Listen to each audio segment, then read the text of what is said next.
Good morning, all of you. My name is Deepak Gangwar, Assistant Professor in JAYOTI VIDHYAPEETH Women's University. And in today's class, I'll teach you residential status of an individual. This is taxation class, and today I'll teach you residential status of an individual. How we'll determine residential status? What is the meaning of residential status? How will we determine residential status of an SSC? So this section covers under section 6. As per section 6, an individual may be resident, non-ordinary resident or non-resident in India. So each of these status has an impact on the liability of income of the SSC. So we'll see who is ordinary resident, who is not ordinary resident, and who is non-resident.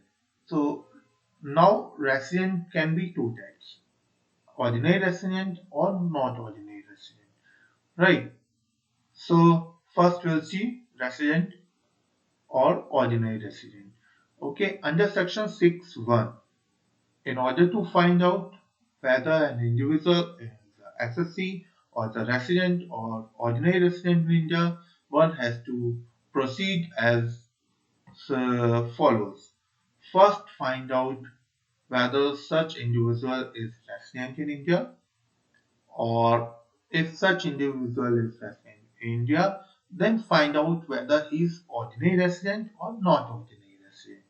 So, however, if such individual is non-resident in India, that no further action is necessary.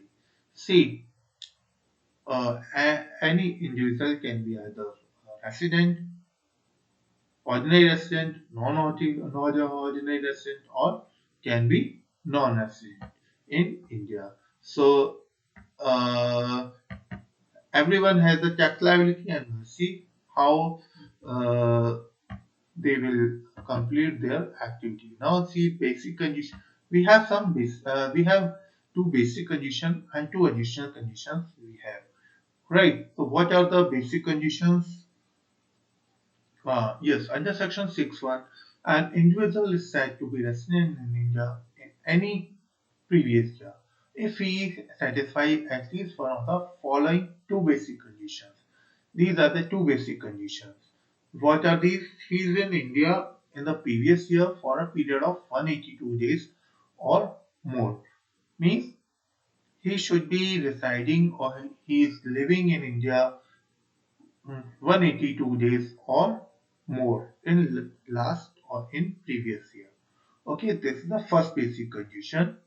Second, he is in India for a period of 60 days or more during the previous year. Means he is in India more than 60 days. He is in India for a period of 16 days or more during the previous year. Means in previous year more than 60 days. Okay, and 365 days in last 4 years immediately preceding the previous year. Means he should be residing in India more than 182 days in the previous year, and the second basic condition is what? He should be residing in India more than 60 days in previous year and more than 365 days in a uh, in last 4 years. The second condition is elapsed in some cases. In those cases, an individual need to be present in India for a minimum of 182 days or more in order to become resident in India instead of 60 days in the following circumstances.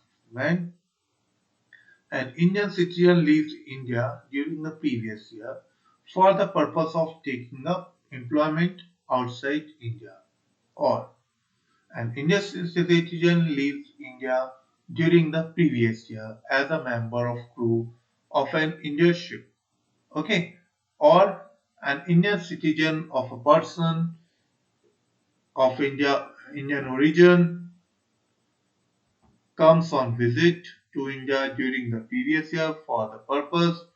A person is said to be of Indian origin if either he or any of his parents or any of his grandparents was born in undivided India.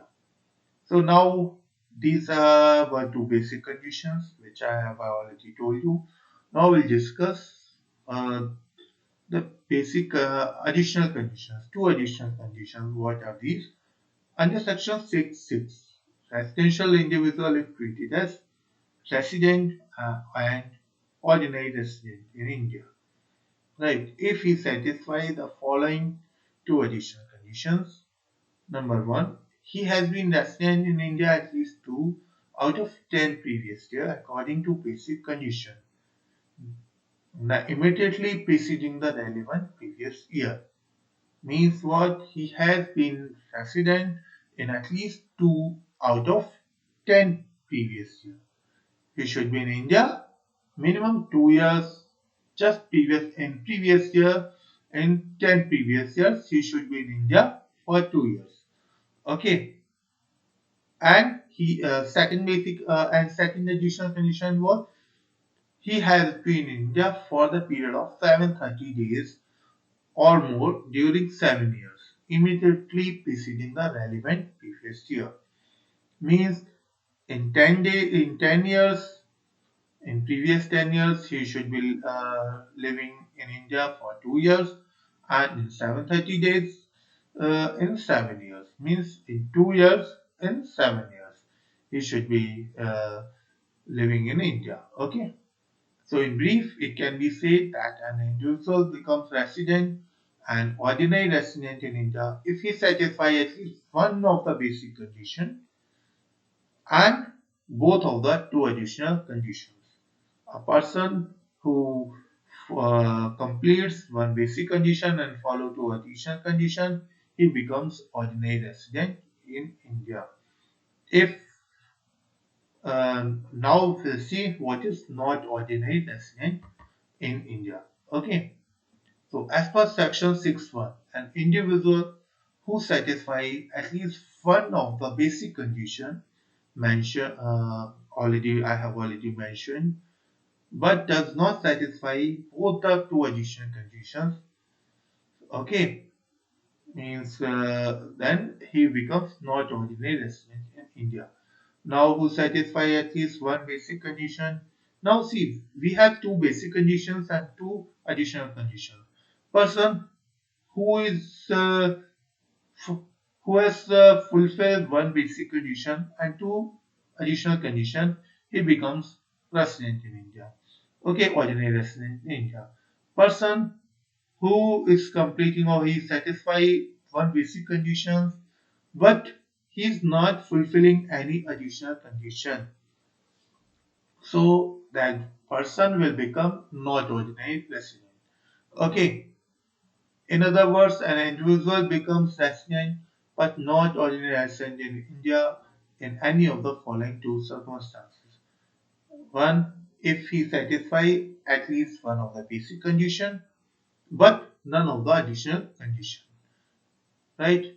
Second, if he satisfies at least one of the basic conditions and one of two additional conditions. So, I hope you have understood the difference between ordinary resident and not ordinary resident. Now we'll see who is non-resident in India. An individual is a non-resident in India if he satisfies none of the basic conditions. Right. So in the case of non-resident, additional conditions are not relevant. If he is not satisfying basic conditions itself, then relevancy of two additional conditions is not valid. So person who is now just a quick revision. Person who is following one basic conditions and following two additional conditions will call as ordinary resident. Persons who is fulfilling one basic condition but not fulfilling additional conditions, that person we will call not ordinary resident. Person who is not fulfilling any basic condition is will call as non-resident of India. Okay. So now we'll see one example. If the both conditions, just a quick summary. If the both basic conditions not satisfied and not resident. If any one of the basic conditions satisfied and resident. Further, to see if both additional conditions satisfied.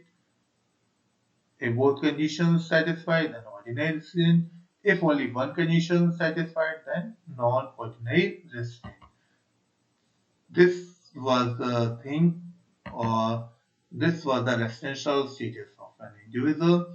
This was a very important chapter of your income tax syllabus, and this is a short question you will find in competition exams, and as well as you can find in your interviews in your career also. So, because this is very important, how you determine residential status of an SSC. So I hope you like the session. If you have any type of doubts, you can ask me in comment section. I'll definitely clarify your all doubts. And one more thing. Now I will ask you some questions. Like one person who is not satisfying none of the basic condition, right?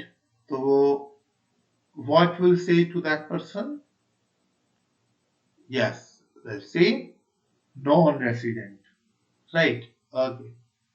So now I'll ask you the next question.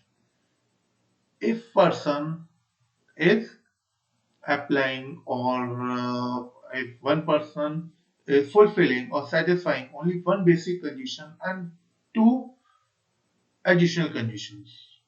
So which type of resident he is? Yes, you are right. He is a not ordinary resident. Okay.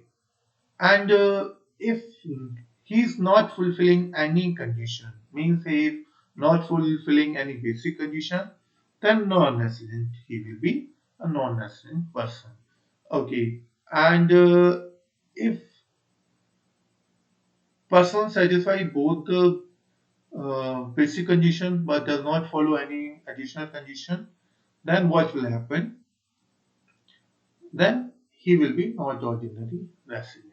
So I hope you have understood all these things, or please study again, be safe in your home, and if you are getting any type of doubt, you can ask me in comment section. If you like the videos, so you can you can share this video with your friends, and you can call me up also anytime.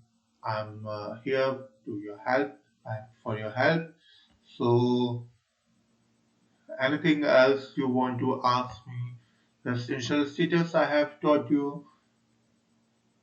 Okay, fine. This is okay. One more thing. Uh, what we'll do in the next class? I'll tell you what is the scope of income, and in next sessions, we'll see what are the authorities and what are the authorities of income tax person, and what are the penalties of income tax. Right, all these things we'll see in next classes. Incomes which are not covered in total income. This also we'll see in next classes. So be ready, be safe, always wear mask, and always follow the trusted government guidelines. Thank you very much. Have a great day.